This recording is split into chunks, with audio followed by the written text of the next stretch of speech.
Hey everybody, welcome to My Green Pets. I'm William Green and I'm going to be showing you most of my orchid collection today. Spend a little bit more time on some plants. If I were to have to rate how I feel about everything right now, I'd say about a 7 out of 10. Most things are doing well. There's a couple things that I'm a little concerned about, so we're going to look at those today. But let's start off with Hal, the Bulbophyllum echinolabium. And today we're looking at Hal from the back of his most recent flower. He's got 3 spikes on them, and 2 of them have already synced up. So after this bud on the left blooms, the other 2 will bloom together. That'll be cool. Now, Hal has a leaf that's got a weird circular pattern of weirdness on it, and I wonder if some kind of fungus hasn't gotten into that leaf. Now, the bulb actually came out a little bit weird when it grew out last year. It's got cracks in it, so maybe something got in there. I'm not sure. Let's look at some roots. I know you guys love roots. This is Bulbophyllum Lovely Elizabeth. And Bulbophyllums, their roots are generally very long and stringy, like Hal's roots. Even though Hal's a much bigger plant, his roots look just like this. And so in nature, of course, since these guys grow on trees or on rocks, these roots would be winding in and out of every little crack and crevice looking for water. But because they're just kind of suspended in this basket, they're just kind of floating in the air. And it's interesting because roots do exhibit a kind of behavior. I mean, they know how to, they can detect moisture, and they will slowly work their way towards an ideal spot. If the root finds itself in a place that it's not bad enough to kill it, it'll actually try to grow away from it and find a better place. Another group of orchids that's rooting like crazy right now are the Cattleya types. Now this one's called Fredclarkeara Desert Davison, and it's putting out lots of roots through that substrate. It's got tightly packed sphagnum on the top and then some bark and perlite towards the bottom. But those roots are hunting for water. They are looking for it, and eventually they're going to find it, because I'm going to start watering these plants in earnest within a week or so. It spent the past couple months just putting out a growth, putting out lots of roots, and it's ready to take on some water. Bulbophyllum Lovely is putting out a nice new leaf with no spots on it, and hopefully it's going to stay that way. It's got a new growth at the base there, and then there's some little roots pushing out too. Now this particular plant has got lots of good roots, so very happy about that. Vanda falcata will be blooming in about a month and a half or so, and right at the base there in those leaf crevices you can see the little pink roots coming out everywhere, and that's great news. But then you can also see the spike that will be pushing out blooms. Usually in July is when it happens, and it's really fast. They smell lovely at night. Now this Cattleya José Martí, the roots of this plant have really got some personality. For some reason, even though it's been repotted into this nice pot, the roots are not happy, and you can see them reaching out of the pot, curiously exploring their surroundings, seeing if they can find a better place to get a grip on something, and maybe a better place to absorb some nutrients and to absorb more water.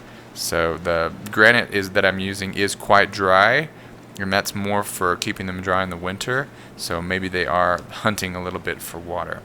Now this is Jessie Lee, and Jessie Lee's roots are also hunting, but Jessie Lee is in a plastic pot, so there's a little bit more moisture that gets trapped in there, and the environment's a little bit more humid, so instead of growing out of the pot, you can see they're growing down into the most humid parts of the pot. Same thing with this Cattleya maxima. It's on lava rock, which is stacked on top of granite. You can see the roots are really just reaching across both of those substrates and seem to be doing okay. But again, in the plastic pot situation, since there's more moisture down deep in the pot, you can see the roots kind of growing down into there instead of trying to escape. Now this little Cattleya rex, I gotta say, is the picture of health.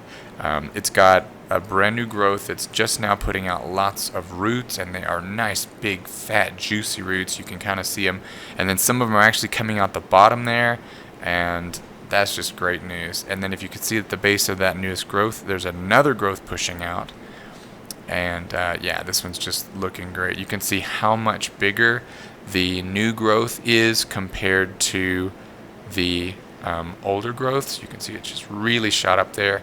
And I would attribute that to the plant getting lots of sun over the winter time. Plenty of stored energy. Another Cattleya rex with some really nice big growths on it. Once the growths get pretty much to the point where they're going to start opening up, that's when you end up seeing the roots start to push out at the bottom there. And this plant is mounted, so those roots are free to ramble wherever they want. Here's another Cattleya rex that is mounted on hickory bark, and at the base of the newest growth that has just popped open recently, you can see some nice roots starting to pour out, and hopefully those will find a good place to pick up moisture. You can see that they have a rosy color to them, and I wonder if that's going to give us some indication as to the color of the flowers. Now, probably the most exciting news for me this week is this new growth has a sheath inside of it, which means that this Cattleya rex seedling is no longer a seedling, especially if it pushes out some buds out of that sheath. So really excited to see what this guy does, and if it blooms, it'll be sometime in August. This Stanhopea oculata has got 3 nice new growths on it. So far the new growths are spot free. The older growths still have these unsightly patterns of spots on them, and I'm really not sure, but again, I think it might have something to do with a fungus. The thing is, I don't understand if these fungi live inside the leaf or on the surface of the leaf, so I'm going to have to do some research and figure out what's going on there. Another plant that I think has got a fungal infection is this Phalaenopsis schilleriana, and it's had it before, but this leaf has really got it bad. It's interesting because only that one leaf has it that bad. This leaf has got a few little spots on it, and then the oldest leaf actually has very few spots. So as long as the fungus isn't in the crown of the plant, I'm not terribly worried about it. What I think will probably happen is that it will lose that leaf, but then it's growing a new root here, and I think it's going to be growing 2 new leaves this summer. Now, Cattleya walkeriana came to me about a month and a half, 2 months ago, and it's been repotted into granite. It's got 2 new little growths, and I've been really surprised at how thick and fat the roots are in spite of how thin the rhizomes are. But it's growing well, and hopefully that's going to keep looking good. And then this Dendrobium Country Girl, I thought it was putting out keikis, but upon closer inspection, those look like they might actually be flower buds, which is totally unseasonable for this plant, but still, they don't quite look like keikis to me. But anyway, we'll see. With time, we will see what happens with that guy. And finally, this little Dendrochilum tenellum it's hard to see without my hand behind it. It's just little, looks like grass, but it is an orchid from the Philippines, and it's got 4 new growths pushing up. So, man, this thing has doubled in size every year since I got it. Would you believe when I got it just a couple of years ago, it just had 3 little stalks on it, and that was it. Okay, so let's just finish up in the greenhouse by going around through each plant in the collection just to kind of get a visual record of where everything is. This is as much for me as it is for you. It's nice to go back and look and see, okay, so in May of 2020, this is what everything looked like. Things were, these things were good, these things had problems, but it's definitely nice to go back, and what better way to, prove to yourself that you are getting better and you are learning than to go back and look at your plants from a year ago or from 2 years ago or 10 years ago and see that hopefully you've got better results now than you did. It's interesting though, because I feel like no matter how much I learn about orchids and growing orchids, there's always a new challenge. There's always something that comes up that puzzles me. Obviously, disease and infections and pests, those are the worst challenges to have to face, but sometimes they just won't grow right for some reason, or for example, these catasetums growing just fine the past few months, and then I came in the other day and I was looking, and they've got these yellow streaks on the leaves. So I have no idea why this has happened, but you just do the best you can. So thanks for hanging out here in the greenhouse with me. Let's go over to my apartment and see what plants I have over there.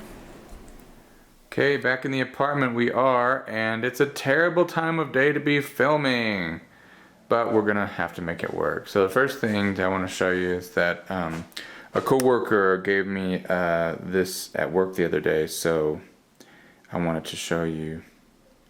It is a Phalaenopsis. It's pretty healthy. It's got good roots. Flowers are pretty. So, I have another orchid. Let's go over here and look at these. This is my Malaxis latifolia or Dienia ophrydis. You pick. Or Dienia or Malaxis ophrydis. I'm not sure. But this is called the cattail orchid because of the inflorescence. And it's got several new growths coming up here. It's got have 6 total. It's gonna be good. Over here I got another Noid Phalaenopsis. No ID, Noid. I've been wrestling the spike, trying to get it pulled over so that I can tie it to the stake here. And it's like, you know, if we took a picture of a struggle with a dragon, this is what it looks like. The dragon is fighting and resisting, but we will get it. We will get it. Not an orchid, but I definitely want to show you my Clivia miniata. A lot of you have given me good advice on how to grow this guy, and it's looking much better than it was a couple months ago. The pot is a little too big, and so what I'm doing to kind of make up for it is when I water it, I only water around the edges. I don't put water in the middle, so hopefully it, you know, doesn't get too wet in there. All right, over here we got Cattleya Rex. Wait, let's look at our conditions first. What's our conditions? 25.4 degrees Celsius, so somewhere in the 70s Fahrenheit, and then 24% humidity, so pretty dry. This is Cattleya Rex, and it's the only one that I've got at home, and I've got it at home because it has a seed pod on it that is ready to split at some point. So I'm gonna keep it here at home until that happens, because I don't want the seeds spilling out all over the benches in the greenhouse and then whole year down the drain for nothing. It does have a new growth on it. I did repot it in granite recently. We're gonna see. The growth is growing, which is good, but it's very slow compared to the ones in the greenhouse. Understandable. This gets good light from about 7:30 until noon, and then it's shade the rest of the day. So hopefully it will continue to grow out normally, and hopefully especially the roots, even though it is dry, hopefully the roots will still grow out of that new growth. We will see. All the paths have been moved down here. Whoops. Everybody's looking pretty good. The bloom on this tonsum has been there for a while, and urbanianum's got 3 blooms on him over there. So they're growing.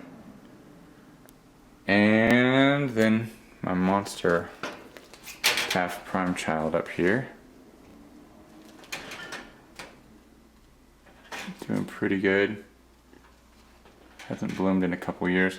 A lot of people have asked me, what does the low humidity do to your orchids? Well, the only thing I can tell so far is that the leaves are coming out a little slimmer, a little skinnier than they would in a high humidity environment. And compare that to like an old leaf that came up, that grew during when it was being grown outside in Kentucky where it's humid, versus the new leaf here. It's a little bit skinnier. But otherwise, I mean, I haven't noticed any ill effects of the low humidity, but time will tell. They have not been here a full year yet. We will see how that works out.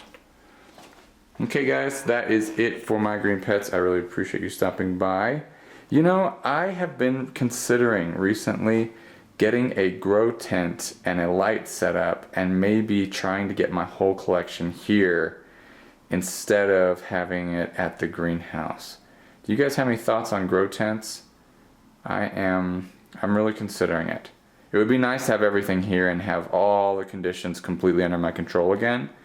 That might be a good thing. So I don't know, I'm interested in your thoughts on grow tents. But until next time, I'm William Green. These are my green pets, and I wish you happy growing. Bye.